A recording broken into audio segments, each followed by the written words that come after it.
fight somehow. Gotta regain control. Lanjutan round 3 yang tersisa 4 laga lagi memang terhitung masih cukup lama. Namun pada akhir tahun, sejumlah tim rival mengikuti turnamen regional, layaknya timnas Indonesia di ASEAN Cup. Bahrain dan Saudi menjadi tim rival yang juga mengikuti turnamen serupa dan cukup menarik disoroti. Terutama Bahrain yang baru saja kalah dan pelatihnya beralasan gitu.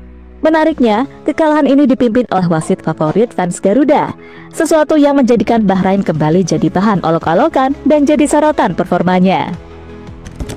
Lalu ada juga kabar dari pelatih Cina yang sangat effort untuk terus memantau calon lawannya di turnamen-turnamen regional tersebut, termasuk memantau Indonesia. Padahal pelatih asal Kroasia ini sedang balik kampung, tetapi mengaku tetap mempersiapkan strategi terbaik untuk skuad The Dragons. Dari Australia juga ada kabar yang jadi buah bibir, di mana salah satu pemain kunci dari pertahanan tim Kanguru mendapatkan musibah bersama klub, yakni cedera parah yang sudah divonis baru akan sembuh di akhir musim. Tentu saja Australia akan jadi lawan pertama Indonesia di matchday Maret, dan dengan cederanya pemain termahal milik tim Kanguru, sepertinya akan sangat berpengaruh. Lantas siapa pemain tersebut dan bagaimana dampak dari berbagai persiapan rival tadi? Untuk itu, mari kita simak video berikut ini sampai tuntas, coy. Daripada pusing memperdebatkan piala kaleng yang gak jelas, lebih baik fokus memandang ke depan untuk persiapan round 3 pada matchday Maret 2025 mendatang, di mana timnas Indonesia menyisakan 4 laga terakhir, namun semua kemungkinan masih bisa terjadi. Mengingat klasemen sementara grup C masih sangat ketat, dengan Jepang yang hanya sudah memastikan diri akan lolos ke Pildun. Cina, Bahrain, dan Indonesia sama-sama mengoleksi 6 poin, sementara Australia hanya selisih 1, yakni 7 poin. Situasi ini tentunya menimbulkan persaingan yang tak sengit, tapi juga memanas untuk meraih posisi terbaik, atau setidaknya masuk 4 besar bagi timnas sih, teman-teman. Walaupun ada harapan finish di 2 besar, namun realistis aja daripada kecewa. Kalaupun nanti lolos langsung, biarlah menjadi kejutan yang tidak diarsipkan sebelumnya. Indonesia sendiri sejatinya sudah melakukan persiapan yang dimaksud, yakni Sintayong sudah melakukan pemantauan pemain di sejumlah laga di Liga 1, bukan di turnamen mafia kemarin ya coy.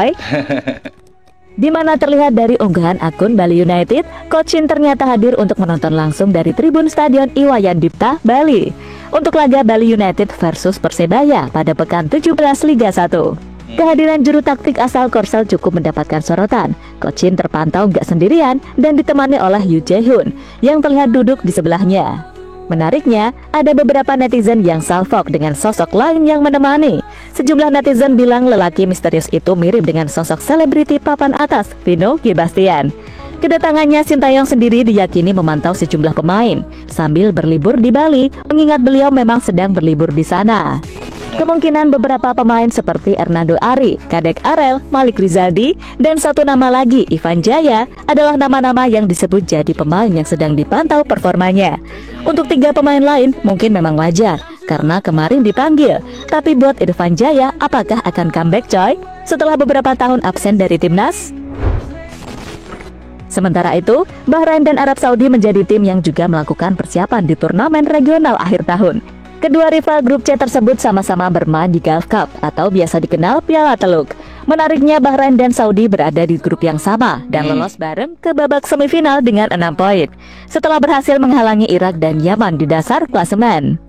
Tak bisa dipungkiri, di sini yang paling mentereng memang Bahrain sih. Mereka berhasil mengalahkan Saudi dengan skor 2-3, Irak 2-0, tapi kalah di laga terakhir dari Yaman 1-2. Kalau kata sang pelatih sih, kekalahan memalukan di laga penutup babak grup Piala Teluk ini dikarenakan Dragan Talajik bereksperimen dengan menurunkan sejumlah pemain muda atau pemain cadangan. Intinya mereka mau rotasi. Jadi jika dilihat dari line up emang bener sih coy. Sepanjang babak grup yang jadi sorotan dari Bahrain adalah pertahanannya, di mana memang Mutiara Teluk Persia jadi tim yang paling sedikit kebobolan. Tapi kan mereka bakalan away ke Indonesia. Tentu saja mental pemain Bahrain bakalan turun. Meski patut diwaspadai, tapi semoga saja dengan adanya fans Garuda yang siap menyambut dengan alasan balas dendam bisa mengganggu mental mereka, ya kan? Iya Lur ya. Kita harus memenuhi Gelora Bung Karno nanti kalau misalnya Bahrain datang Lur ya, agar mengganggu mental mereka. Karena memang kita lihat mereka sekarang mulai bangkit Lur ya. Kayak telah memenangkan pertandingan di kejuaraan Teluk satu rival Indonesia yang kali itu Arab Saudi Lur ya, dan juga dia udah mengalahkan Irak, itu sangat performa luar biasa. Dan menganggap permainan terakhir yang melawan Yaman kemarin itu hanya dijadikan eksperimen, itu sangatlah sombong kalau menurut gue Lur ya. Kita lanjut. Sementara untuk Saudi sendiri, meski sudah tak akan bertemu Indonesia, namun peningkatan mereka di bawah asuhan Hervi Renat patut dipantau, mengingat poin di grup C round 3 sama semua. Kalau melihat sepanjang laga di babak grup Piala Teluk, lini serang mereka makin tajam, namun lini pertahanan masih lemah. Terbukti dari 3 laga mereka selalu kebobolan, dan jadi tim dengan kebobolan paling banyak.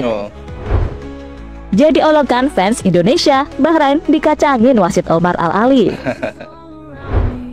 Salah satu yang jadi sorotan warganet Indonesia dari Bahrain adalah di laga terakhir menghadapi Yaman.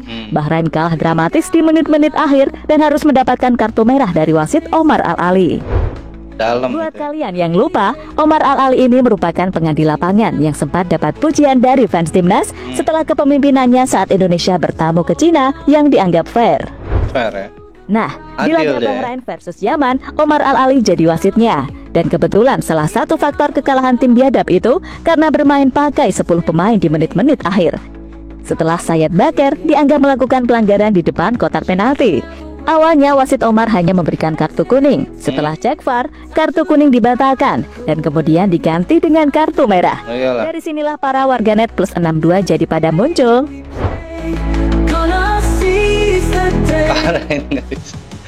Bener ya, kalau wasit nanti Bahrain pasti kalah. Bener. Jadi kita harapkan ada wasit seperti ini nanti pertandingan Indonesia melawan Bahrain ya. Pelatih Cina tetap memantau rival, padahal lagi liburan. Kepo, Salah satu yang akan jadi lawan selanjutnya dari timnas Indonesia adalah Cina.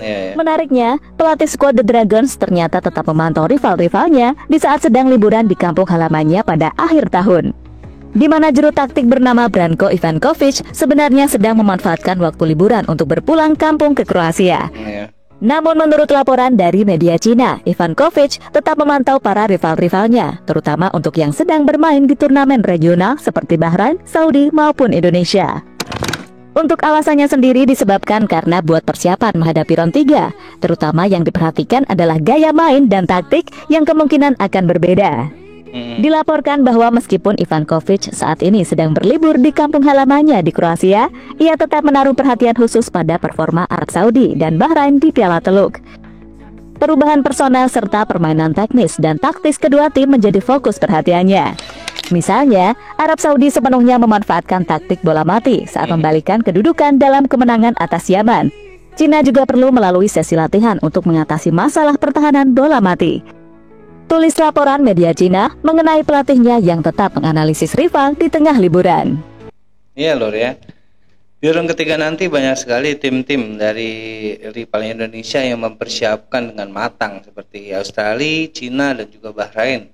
Kita jangan jumawa dulu karena memang di atas kertas kita melawan Bahrain dan juga Cina akan menang Lur ya. Tapi itu tidak boleh dianggap enteng karena mereka pun mempersiapkan pertandingan itu dengan sangat hati-hati dan sangat luar biasa, ingin meraih kemenangan melawan Indonesia nanti Lur ya.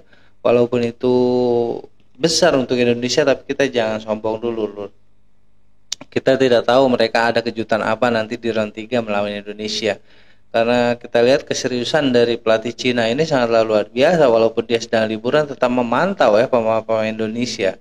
Dan juga Bahrain yang masuk ke semifinal udah mengalahkan Arab Saudi dan juga Irak di Piala Teluk, itu sangatlah menjadi PR juga untuk Sintayong ya, untuk merubah atau mengganti strategi agar bisa mengalahkan Bahrain dan juga Cina nanti di round ketiga nanti Lur ya. Kita doakan saja Indonesia menang Lur ya.